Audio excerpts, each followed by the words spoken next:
नमस्ते। Railway group D 2024-25 जिसका डर था ना दोस्तों, आखिरकार वो होता हुआ दिख रहा है। और 10वीं अगर आपने किया है, 10वीं पर अगर आपने ग्रुप डी का फॉर्म भरा है तो आपके लिए निराशा वाली खबर है। और जो बच्चा आईटीआई किया है, आईटीआई पे ग्रुप डी का फॉर्म भरा हुआ है, उसके लिए दोस्तों खुशखबरी है। आपको अगर जानकारी नहीं है तो मैं आपको बता दूं।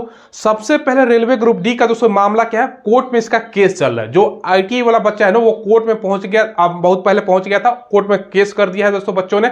और दोस्तों जो फैसला निकल के आ रहा है, जो निर्णय निकल के आ रहा है, वो आईटीआई वाले बच्चों के फेवर में निकल के आ रहा है। तराजू में दोस्तों उनका पलड़ा भारी है, तो जो 10वीं किए हैं उनका पलड़ा हल्का है दोस्तों। कहने का मतलब क्या है, जो निर्णय मुझे जब फैसला होता हुआ दिख रहा है ना जिनके फेवर में, वो आईटीआई वाले बच्चों की तरफ दिख रहा है। हालांकि अभी फाइनल डिसीजन नहीं है।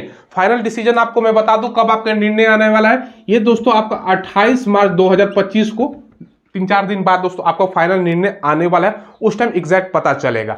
रेलवे किसके तरफ है, रेलवे का क्या कहना है कि भैया आईटीआई लागू रहेगा कि केवल 10वीं रहेगा, जैसे कि अभी दोस्तों फॉर्म आपने भरा था बिना आपका आईटीआई का भी, ये आपको बताएंगे। साथ में आपको ये भी बता दे, आपका जो पॉसिबिलिटी है ना दोस्तों कि भर्ती कैंसिल हो सकता है, यानी भर्ती जो है ना दोस्तों ग्रुप डी का रद्द हो सकता है और आपको दोबारा फिर से दोस्तों आप लोगों को फॉर्म हो सकता है कि अप्लाई किया जाए, ऐसा भी पॉसिबिलिटी है।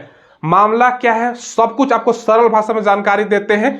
क्या होगा, क्या 28 तारीख को डिसीजन निकलेगा दोस्तों, सब कुछ आपको बताएंगे। चलिए वीडियो को शुरू करते हैं। देखिए दोस्तों, पहले आपको ग्रुप डी की तैयारी कहाँ से करनी है, इसके लिए one of the best book बता देता हूँ, जिसको पढ़ के आप ग्रुप डी का एग्जाम निकाल सकते हो। देखो, इसके लिए आपको किरण इंस्टीट्यूट का बुक लेना है। ये जो देख रहे हो ना, ये जनरल साइंस सामान्य विज्ञान का बुक है। 2022 तक का दोस्तों टीसीएस पैटर्न पर आधारित प्रीवियस ईयर क्वेश्चन आपको देखने को मिल जाएगा सॉल्व पेपर के रूप में। कुल मिला के इसमें 99 सेट प्रोवाइड करवाया गया है। 2340 से ज्यादा आपका एमसीक्यू है और सारा का सारा आंसर देखो ना, डिटेल्स दोस्तों आपको एक्सप्लेन करके आपको दिया गया है, यानी व्याख्या सहित आपको देखने को मिल जाएगा। ठीक है, और 2025 का लेटेस्ट एडिशन रहने वाला है। साथ में दोस्तों किरण इंस्टीट्यूट की तरफ से रेलवे ग्रुप डी के लिए रीजनिंग का भी दोस्तों सॉल्व पेपर आता है। कुल मिला के दोस्तों 2022 तक का टीसीएस प्रीवियस ईयर क्वेश्चन आपको देखने को मिलेगा और 2630 से ज्यादा एमसीक्यू क्वेश्चन है। और आपको स्क्रैच कार्ड भी मिलता है 100 रुपीज का, जिसका दोस्तों आप लोग मॉक टेस्ट में यूज कर सकते हो। ठीक है, साथ में दोस्तों मैथ का भी दोस्तों किरण इंस्टीट्यूट की तरफ से रेलवे ग्रुप डी का सॉल्व पेपर आता है, व्याख्या सहित आपको हल आप देखने को मिल जाएगा। कुल मिला के 99 सेट है। ये जो तीनों मैंने बुक बताए हैं ना, कम समय में आपका अच्छा खासा तैयारी हो जाएगा। इसका लिंक मैंने वीडियो को डिस्क्रिप्शन में आपको प्रोवाइड करवाया, चाहिए वहां से ऑनलाइन बाई कर लीजिए, या नदी के बुक शॉप पे भी मिल जाता है, वहां से भी ले सकते हो। देखिए दोस्तों, ये कोर्ट केस का मामला क्या है, अगर आपको जानकारी नहीं तो मैं बता दूं। सबसे पहले दोस्तों ये कोर्ट केस है आईटीआई वर्सेस नॉन आईटीआई वाले बच्चों। आपको जानकारी होगा कि भैया जो 10वीं पास है और जो आईटीआई है, ट्विटर पर कितना कैंपेन हुआ, पहले आईटीआई हटाना चाहिए, फिर दोस्तों आईटीआई लागू होना चाहिए। दोनों बच्चे आपस में झगड़ रहा है। और आपको मैं बता दूं, जो रेलवे का दोस्तों ग्रुप डी का दोस्तों जो नोटिस आपका जारी किया गया था ना, ये आपका 28/12/2024 को दोस्तों शॉर्ट आपका नोटिस जारी किया गया था। जो 28/12/2024 को शॉर्ट नोटिस आपका जारी किया गया था ना दोस्तों, उसमें आपका क्वालिफिकेशन जो बताया गया था 10वीं के साथ दोस्तों आपका आईटीआई रहेगा। ठीक है, चलो ये बात सही है। 28 तारीख को दोस्तों नोटिस जारी हुआ था, शॉर्ट नोटिस के मैं बात कर रहा हूं। उस टाइम क्वालिफिकेशन क्या बताया गया था, 10वीं के साथ आईटीआई। मगर जो आपका फुल नोटिस दोस्तों, मगर आपका जो फुल आपका जो नोटिस आपका जारी हुआ ना दोस्तों, ठीक है, ये दोस्तों उसमें आपका जो क्वालिफिकेशन है ना, जो आपका जारी हुआ, जिस पर आपने फॉर्म भी भरा था, उसमें आपका बताया गया था कि अगर आपके पास आईटीआई नहीं है, केवल 10वीं आपने कर रखा है ना, तब भी फॉर्म को भर सकते हो। यानी कहने का मतलब क्या है कि 10वीं पास पर भी दोस्तों आप लोग फॉर्म को अप्लाई कर सकते हो। अब कोर्ट का, सुप्रीम कोर्ट का ये दोस्तों आदेश से बोल सकते हो दोस्तों निर्णय है ना, कि कोर्ट ने पहले आपको बहुत पहले आदेश भी जारी किया था दोस्तों, जिसमें आपका ये है कि भैया आप बीच में भर्ती की प्रक्रिया में परिवर्तन नहीं कर सकते। अब इसी पर जो आईटीआई वाला बच्चा था कोर्ट में चला गया, और दोस्तों कोर्ट का भी कहना है कि भैया सुप्रीम कोर्ट का आदेश है, बीच में परिवर्तन नहीं कर सकते। और एक चीज आपको ये भी मैं बता दूं, इससे पहले दोस्तों हम बढ़ते हैं साल 2018 का जो रेलवे ग्रुप डी का वैकेंसी, उसमें आपका आईटीआई जैसे ही कंपलसरी हुआ, काफी विवाद हुआ, आगजनी हुआ, तोड़फोड़ हुआ, रेल में आगजनी की गई, रेलवे को दोस्तों वापस हटना पड़ा और आपका आईटीआई उस टाइम में समाप्त कर दिया गया। फिर दोस्तों आपका मेरे ख्याल से 2019 में आई थिंक दोस्तों एक नोटिस आया कि रेलवे ग्रुप डी लेवल 1 का जो भी आगामी फ्यूचर में वैकेंसी आएगी, उसमें आपका आईटीआई कंपलसरी रहेगा। और बीच बीच में ये बातें निकल के आ रही थी।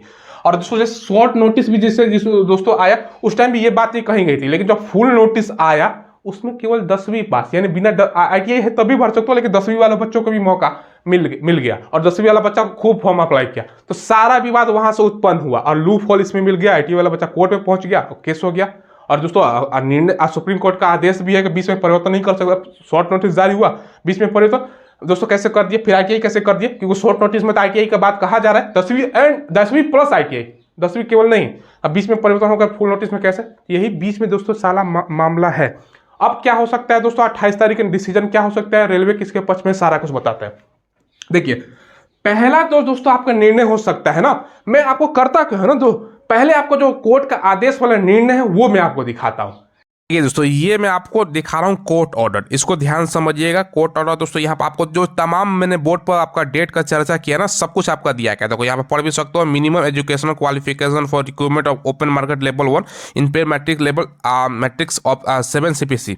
और दोस्तों यहाँ पर आप पढ़ भी सकते हो, पिछला सारा डेट का यहाँ पर भी दोस्तों चर्चा किया गया, जैसे कि मैंने बोर्ड पर आपको बताया। और 2019 में जो आपको बताया गया था, जो आगे के फ्यूचर में वैकेंसी आएगी लेवल 1 पे मैट्रिक्स 1 का, उसमें दोस्तों आपका 10th के साथ आपका ITI या NCBT से जो या आपका नेशनल अप्रेंटिसशिप है ना, वो सब दोस्तों यहाँ पर आपका बातें की जा रही है। इसको हम क्या करते हैं ना दोस्तों, यहाँ पर तमाम डेटें आपको दी गई, हिंदी में ट्रांसलेट करते हैं ताकि बच्चों को आसानी से समझ में आ जाए। सो हमने हिंदी में ट्रांसलेट कर लिया है ताकि आपको आसानी से समझ में आ जाए। यहाँ पर देख सकते हो याचिकाकर्ता का नाम है, और दोस्तों ये आपका ये हो गया, और यहाँ पर मान्यवर जो आपका जज है उनका नाम है, ठीक है।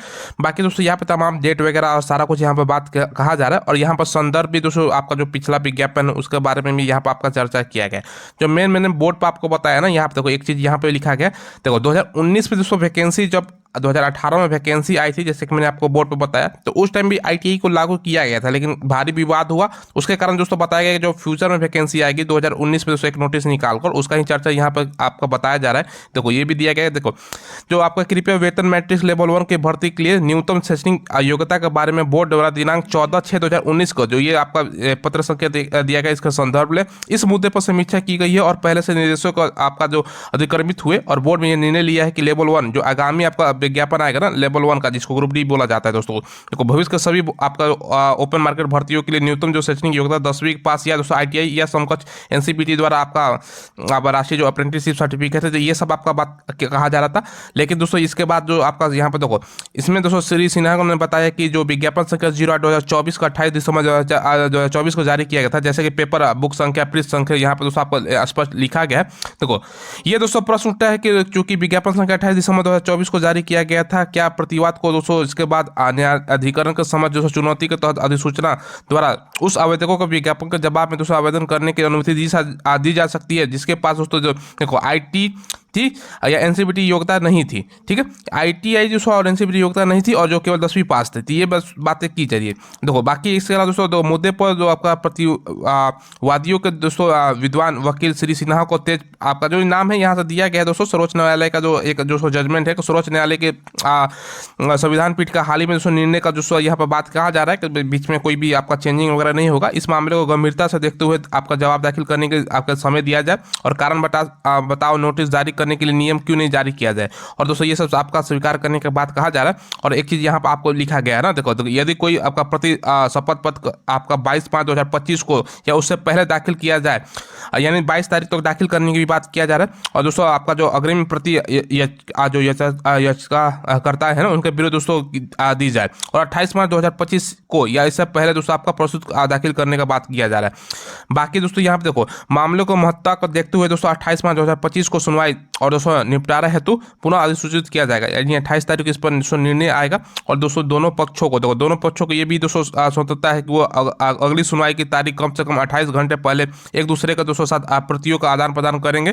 और दोस्तों ये सब आपका बात किया जा रहा है, यानी 28 तारीख को दोस्तों ये सब है। और ये पर बात ये भी की जा रही है ना, 2019 की वैकेंसी का बीच में वैकेंसी आप लोग बदल दी थी, ये सब सारा बात है जो आपको 28 तारीख को एग्जैक्ट पता चलने वाला है।